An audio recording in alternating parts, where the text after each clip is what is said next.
and it's just weird stuff that happens in the world. So that was interesting, but I don't know. I don't really think the child actress really pulled it off very well. I didn't really feel much for old Ellie there. I have a theory on that. John, did you have anything on that? But I've got. Oh no, please go ahead. Okay, so yes, Stephen King's. I don't know if at this time it was quite there yet, but Stephen King's work is like very interconnected now, and there are character references that cross multiple novels, and like The Dark Tower is basically the work that ties everything together, and you have characters from other novels coming into the Dark Tower series, and in fact Stephen King is a character in the Dark Tower 6, right? Like it's like this crazy interconnected universe. But I mean, he's got cities and towns like Derry, Maine, and Castle Rock where he frequently goes to, and they will make references to other characters in other novels. And there a lot of them are very subtle references, but there are many connections. Now, I don't think at this time that this would have been The Shine. I think later on you can retroactively apply that to this. So again, I was thinking about it too, because I'm like, what is she doing? Is she psychic? And then I realized, and it took a bit for me to realize the connection.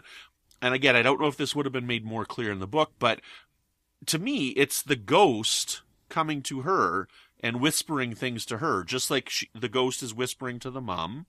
That, so the dad has a more connected to the ghost because he was there when the guy died, but the ghost is able to project a little bit of stuff onto the wife and the daughter, maybe a little bit more so because kids are more in touch with that type of, I don't know, reality or that type of plane of existence or whatever you want to call it. But my perception is that it's the dead ghost of the student who's telling her what's going on the whole movie.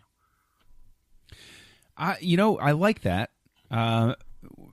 I went with something as simple as just the idea that, and you said this yourself, just I think it's sort of just an accepted thing in sort of the cultural subconscious that kids are more in touch with those, like they haven't had a lifetime of cynicism and experience to sort of cloud their perceptions of things.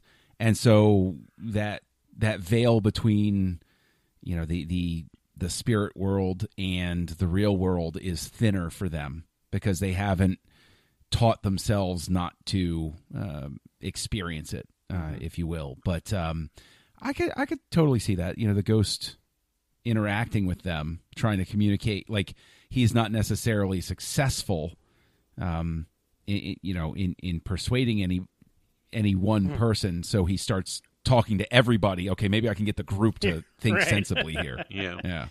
That makes sense. Because the daughter does try and say the guy's name, Paxcow, and she's saying it wrong, right? So that it was then that I clued in that it was that. But like our friend Tom over on the Twilight Zone podcast says, with the Twilight Zone you can have one fantastical element, and when you get two, it's too much. So in this I'm like, okay, yeah, you got bringing dead people back and a psychic, that's too much. But then once I realized that it was the ghost that has been established already, I'm like, okay, well now I'm okay with that. So it also kind of reminded me of American Werewolf in London. Right, with the decomposing helper friend who's a ghost. Yes. So that's just what I thought of as well with that. But yeah, I don't know. Like all the speaking of the acting, right? All that I liked Fred Gwynn, right? He is head and shoulders above everybody else in this movie. Like even like the kid actors, I'm like, I don't know. Denise Crosby's like, I don't know. Like I don't really gravitate to anybody but Judd's character in this movie, based off the acting. Yeah, I think he's the standout for sure. Yeah, he's the anchor. I honestly, I think that Lambert's instinct to get him was the best instinct that she had the whole time, because I don't think this film succeeds without him. No. Yeah, I don't think the other actors are strong enough, honestly. Like Fred Gwynn really brings a sense of realism to this. Even like the husband and the wife relationship is a little bit odd. Like when they have that little argument about the cat maybe dying while he's getting his nuts cut, and then she's like, are we still friends? Like it just something's not quite right there. And, and yeah, like, I don't know. It's okay. Like it's good, but, whenever you introduce kids too, like actually, Ellie was played by twins. So they did the whole Full House thing. Right. So it's like, yeah, okay. I don't know. So anyway, the acting is not what you come here. You come for the story and then some of the character actors and yeah, I mean the Pet Sematary thing, right? The whole like to borrow from the Twilight Zone podcast again, right? It's like that's where those cracks, right, between like our world and the next world, right, where the Pet Sematary is, and so I like how because I had no knowledge of this right before. I'm like, oh, well, they're gonna go bury him in the Pet Cemetery, right? But it's like, no, you go beyond that, right, into like this, and it's almost they do enter some other kind of weird dimension, right, because they just keep walking and going, and then the Indian burial ground up there, and so yeah, that was very effective because it's kind of like, oh, I'm gonna follow this path with these stones to the Pet Cemetery, but you got to go even further than that. So to me, who had no knowledge of any of this before watching the movie, I was kind of surprised by that and thought it was pretty good. Well, then let me ask you, what did you think of the one when he goes to bury Gage at the end, and there's like that vision that he has of those rocks, and I guess it's supposed to be his father-in-law, that face that comes out. Yeah, I was wondering what that was. I'm not sure. I thought it was like the nature trying to say this is not right, trying to stop him. I don't know. Like you're like he's dipping into the well one too many times in the Pet Cemetery, and maybe he was trying to fight back. What do you think about that, John? Yeah, I don't know. I mean, I think I would probably just go with Zach's interpretation that it's just sort of nature itself, not nature itself, but whatever is supernatural about that. Mm-hmm. Once you've awakened it, then it can start trying to persuade you down a certain path or not. Like, it's because the levels of warning always escalate in stories like this. You have, the sit down talk, sometimes dead is better. And then you're not going to listen to that. And so the spirit world is like, okay, need a clearer symbol here. All right, let's bring this up a notch. So, yeah.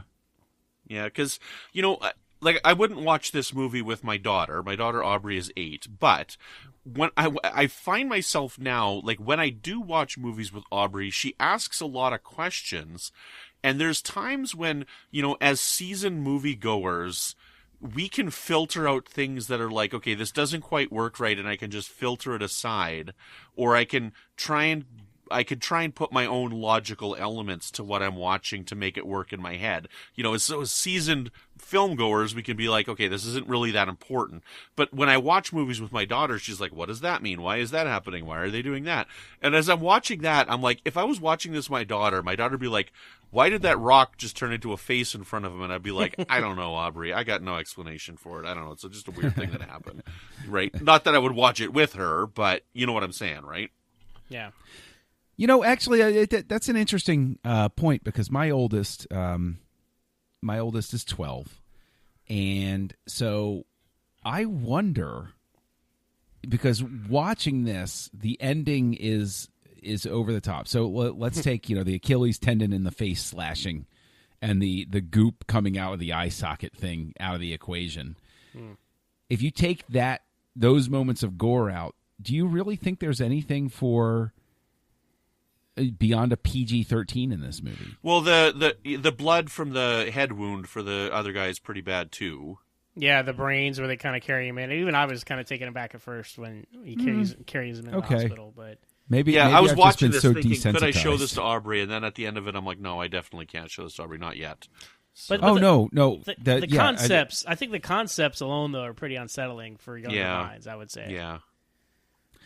This is one of those things. This gets back to the Halloween story. Like I think I was just warped at such a young age. Yeah. that like by the time this came around, I was like, yeah, okay, Yeah, like I would have been undead, 12 sure. or 13 when I've seen this, and I mean Aubrey's 8, and we watched Jaws last year.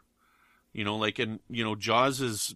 The version I have says PG. I don't know if it's PG or PG-13. It I'm is. not sure. Well, that's before it's PG. Spielberg invented PG-13 for Temple of Doom. Yep. Yes, it is. So they rate it PG. So we watched all 4 of the Jaws movies, right? And I mean, like, there's some blood and stuff in that one, but I think they were tame enough, and she never had nightmares from it or anything. But we tried to watch Stranger Things, and she couldn't watch that. It was too much for her. And I'm like, oh, I'm not. I thought we watched the first 2 episodes, and I'm like, yeah, okay, this might be a bit too much for her. But she chose to. She's like, I'm done watching Stranger Things. I don't want to watch anymore. So, because she knows that I like watching scary movies, and I'm like, okay, well, which ones can I show her? So I'm always on the lookout for ones that I can show her, because she is still pretty young, right? And I don't want to push her too hard, because I know that my mom exposed me to scary stuff way too early. But I mean, like at 13, I think this is probably okay. So, but anyways. Yeah. Well, Brandon, you mentioned the face being like maybe the father-in-law. I just had to say, like, is that not the most awkward, uncomfortable funeral ever?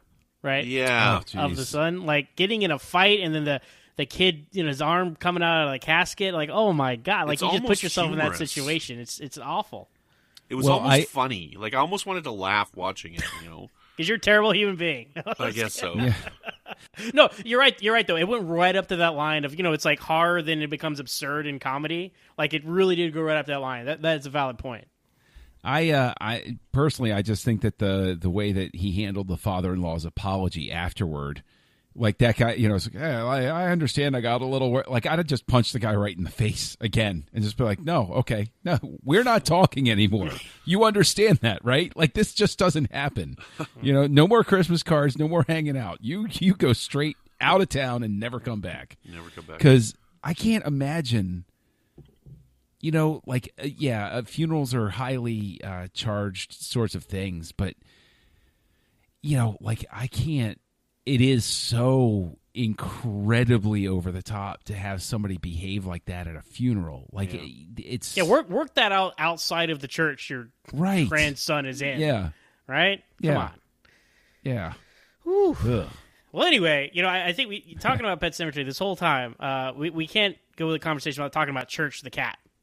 Right, he's the iconic, the iconic imagery of the Pet Sematary is the cat that comes back from the dead. I'm gonna just say this: I don't think Church was that bad when he came back from the dead. All right, what did you guys think? I mean, what did he do that was that bad? Well, he smelled bad. I mean, he smelled bad. He had a blood stain. He kind of scratched what's his face in the face, but he's kind of adult anyway. So sounds like It's a normal cat. It's a normal cat. I see no difference between Church after he came back from the dead. And then before he died, or when the cats how they behave. I'll say that Church had a special hatred for Lewis, but nobody else, and that made sense in my headcanon because cats like to sleep, and so Church finally went to the big sleep, and then Lewis woke him up again and was like, "You a-hole! I was comfortable." Well, why'd you it's do weird that though, to right? me? Because when the rules of this are kind of weird because it's like, well, that's your cat now. Elliott's cat, it's your cat, right? It's like, so what does that mean? Like, was that your Samuel Clemens voice? I don't know. Yeah, that's my deep throat as Samuel Clemens from Star Trek: Next Generation Time Zero. Misguided. But really, though, guys, how does it work? Like, was he? Because you're supposed to bury your own, right? That's like the rule. I mean, that makes sense. I understand what they're saying there. But the cat is not like loyal to him; it kind of hates him more. So, what did you guys think of that relationship after Church comes back from the dead? It completely works. Seriously, I just took it to mean, it's your cat now and everything. Just to be exactly that. You buried it. Cat came back. Cat, if it has a problem with anyone, it's going to be you. You are the architect of its life after death. Okay. And therefore, any sort of animosity it's going to have, any sort of problem, any sort of, or, God forbid the thing come back full of love, it would love him most. But it didn't break that way. So. Okay. See, my impression of that is just that it's the way that the magic works, which we'll address in a second here. But the way that the magic works is that, like, you couldn't just randomly pick somebody and have them come back to life. There has to be a connection between you and the person or thing that you are burying. So that's how I interpreted it. So, right, you couldn't just randomly pick somebody and bring them back to life. It has to be some type of connection. Marriage, daughter, your pet, something like that. Now, these are sometimes we're going to have to address things like this when we talk about movies, and when you look at a movie through a modern lens, things don't necessarily always work, and it's going to be interesting to see what they do with the remake. But I mean, you know, we may not be the best people to talk about it. We're three white dudes, right? And we're talking about a Micmac burial ground, right? And so you've got this trope of like this magical aboriginal culture that can bring people back from the dead. They're one with nature and stuff. And I realize I'm not the best person to talk on this, and this may not be